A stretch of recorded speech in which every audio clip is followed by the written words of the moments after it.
What's good, Logan? It's been a while since we've had math on the couch. But here's another episode. Today we're going to be taking a look at the start of chapter 3, and we're going to be talking about how lines intersect each other. So what you're looking at is two lines. Let's go ahead and name these two lines. We're going to name this line over here line A and line B. We got two lines, and these lines aren't obviously intersecting each other, but they will at some point. Over here, if this line keeps going and this line keeps going, they're going to hit each other somewhere over there, right? Or maybe even a little bit further out. But right now, we don't see that they're intersecting, but we know that at some point, these two lines should be intersecting each other if they're not parallel or skew. Okay, and I'll get more into detail what parallel and skew are later, but what I want to focus on today is a line. I'm going to draw another line, a line that crosses two lines in different locations, all right? Now, we call those lines transversals. So if I was to draw a line right there, like that, bam, what we have is a transversal. Now, we call it a transversal because it intersects two lines in different locations. One more time. A transversal is a line, like this guy, bam, that intersects two lines in two different locations. So that's what we're taking a look at today is the transversal. So I'm going to go ahead and call this guy a transversal. Transversal. All right, one more time. A transversal is a line that intersects two lines in different locations. We'll put an arrowhead on that and an arrowhead on that. So it's going on forever. And let's go ahead and name this line line T, right? It's a transversal, so why not T? I mean, we could name it anything, but T makes sense. All right, so now you'll notice that when the transversal intersects line A, it intersects line A and it creates four angles. So I'm going to go ahead and number those four angles. Angle 1, 2, 3, and 4. So we have four angles. Angle 1, I would say, is in the top corner. Angle 2 is in the right-hand corner, or the right side, not corner. So the angle 1 is in the top, angle 2 is to the right, angle 3 is at the bottom, and angle 4 is to the left. That's how I classify those angles right there. Now we can do the same exact thing if we take a look at where transversal T intersects line B. And I'm going to go ahead and name these angles over here. I'm going to say 5, 6, 7, and 8. So we have a total of 8 angles because of the intersections of these three lines here. Now, there's a special term that I'd like us to be using, and it's the term that references the angles that are associated in the pink cluster and the green cluster. All right. Let me take a step back. Every pair of angles in this picture has a relationship. All right. So the first thing I want to do is I want to be able to establish the names of those relationships. Okay. Now, every angle in the pink cluster, 6, 7, 8, 5, 6, 7, 8, they're either linear pairs or vertical angles. So that's already been defined for us in chapter 2. Same thing is true about those green angles, right? Angles 1, 2, 3, 4. They're all either linear pairs or vertical angles. Every pair of angles, right? So like if you took 2 and 4, you're like, oh, those are vertical, right? 2 and 4 are vertical. What about 1 and 2? 1 and 2, that would be a linear pair. So the idea is that we already established linear pair and vertical angles. But what I'd like to do today is I'd like to talk about the other types of relationships between angles that are in different clusters. The first one is called corresponding. So we're going to start off with the corresponding angles. Corresponding angles. Now, corresponding angles are angles that are in different groups, right? So in the pink group and the green group, but their location corresponds. They're in the same location, all right? That's kind of weird to say. So they're in different locations, right? So cluster 1, 2, 3, 4, different location from cluster 5, 6, 7, 8, okay? But they're in the same exact position. Let's say that position. All right, so to make sense of what I'm talking about, you'll notice that angle 1 is the top angle. Now, if I take a look at the cluster down over here, angle 6 is also in the top position. So we would say that angle 1 and angle 6 are corresponding angles. But you'll notice that angle 1 and 6 are not the only corresponding angles. You could also take a look at angle 7, which is in the left side, and angle 4, which is also in the left side. So those two angles would be considered corresponding. Finally, if I was to take a look at angle 5, which is on the right side, you'll notice that angle 2 is also on the right side. So those two angles would be considered corresponding angles. Then we could also say angle 8 with angle 3, both on the bottom of their clusters. Those angles would also be considered corresponding angles. So if I had to write down the corresponding angles in this problem, I would say angle 1, angle 6, those correspond. I would say angle 2 with angle 5, those correspond. Angle 3, which is in the bottom right there, right? Angle 3, which is in the bottom, corresponds to angle 8, which is also in the bottom of its cluster, of its intersection. All right? And then the final one would be angle 4 with angle 7. So you'll notice that every single angle in the green corresponds to an angle in the pink. And this is our first term, this is our first definition, corresponding angles. When you see it, you need to be able to say, oh yes, those are corresponding angles. All right, moving on to our next type of angle relationship, we're going to take a look at these guys. So I'm going to take a look at this angle right here, this angle right here, angle 2. Well, let's make that a little bit better than that. Angle 2 right there, and angle 7. Angle 2 and angle 7.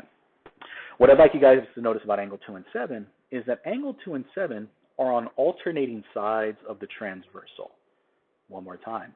Angle 2 and angle 7 are on alternating or opposite sides of the transversal. Angle 2 is on the right side of the transversal, right side being that way, right side being this way, and angle 7 is on the left side of the transversal, left side being that way. So when I'm talking about the transversal, we'd say they're on alternating sides of the transversal. And you'll also notice that both angle 2 and 7 are on the interiors of line A and line B. One more time, they're on the interiors. So we would say that angle 2 and angle 7, okay, angle 2 and angle 7 are alternate interior angles. Alternate interior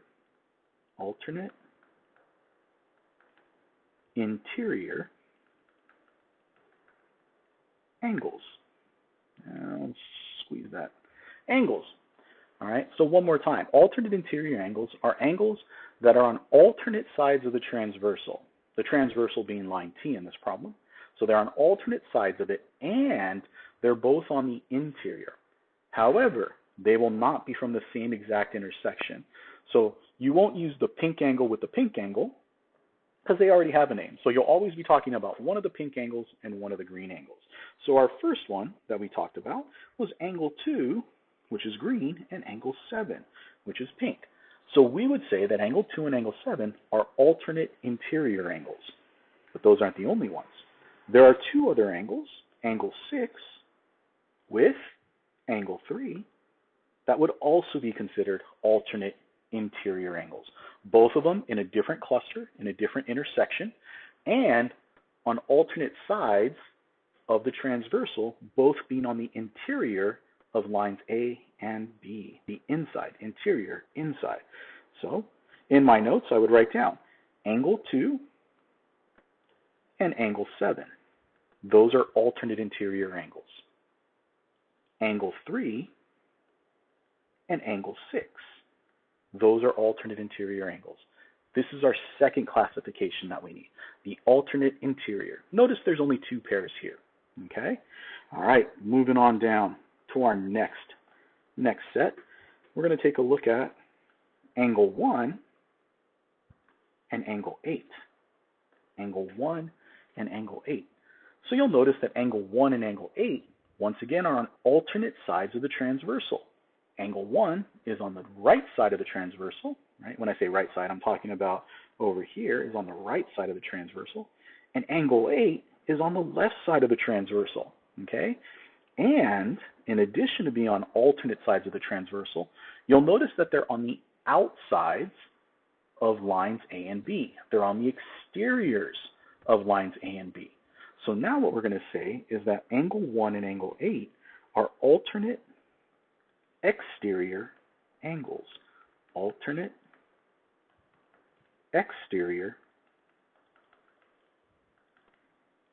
angles. And our first example of alternate exterior angles was angle 1 and angle 8. Angle 1 and angle 8. So I'll write that down. Angle 1 and angle 8. But they're not the only ones that are alternate exteriors. You can also see that angle 5 is an alternate exterior to angle 4. Notice that they're on opposite sides or alternating sides of the transversal, and they're both on the exterior, they're both on the outside of lines A and B. right? They're not between lines A and B, but they're on the exterior, not on the interior, but the exterior. All right, so we're going to go and write down those angles as well. Angle 4 and angle 5. Alternate exterior angles. And finally, on our last angle relationship, remember, there are 4. Okay, there are 4. This is our 4th one. This one here, we're going to take a look at angle 2 and angle 6. One more time, angle 2 and angle 6. Notice I picked one green angle and one pink angle. Now you'll notice that these two angles here are not on alternate sides of the transversal. They're on the same side of the transversal. Some people would say that they're on consecutive sides. Okay. Also, they're on the interior. So angle 2 and angle 6 we call consecutive interior angles. Consecutive interior angles. So we'll write that down. Consecutive interior angles. So consecutive interior angles are angles that are on the same side of the transversal, not alternating sides, but the same side of the transversal, and also on the interior of lines A and B, the two lines that the transversal is crossing. So our first example is angle 2 and angle 6. Angle 2 and angle 6 are consecutive interior angles. They're not the only ones though. Okay? Angle 3 is a consecutive interior with angle 7. Angle 3 with angle 7. So let's write that down in our notes. Angle 2 and angle 6 are consecutive interiors. Notice one green, one pink. And angle 3 and angle 7 are also consecutive interior angles. All right, just to recap. We started off talking about corresponding angles, 2 and 6, 1 and 6, 2 and 5, 3 and 8, 4 and 7. So same position, just in different intersection points. Same position, just different intersection points, corresponding angles. Then, after corresponding angles, we moved on to alternate interior angles. And the alternate interior angles are alternating sides of the transversal, but on the interior of the lines that the transversal crosses. Then we moved on to alternate exterior angles, very similar to alternate interior, except instead of being inside, these angles are on the outside of lines A and B. And then we finish it off with the same side, or consecutive interior angles. All right, your homework tonight, your homework this weekend, is just to make sure that you can use the vocabulary. So if I ask what are consecutive interior, you would say, oh, angle 2 and angle 6, that's an example. Notice that you always pick one green angle, one pink angle, all right?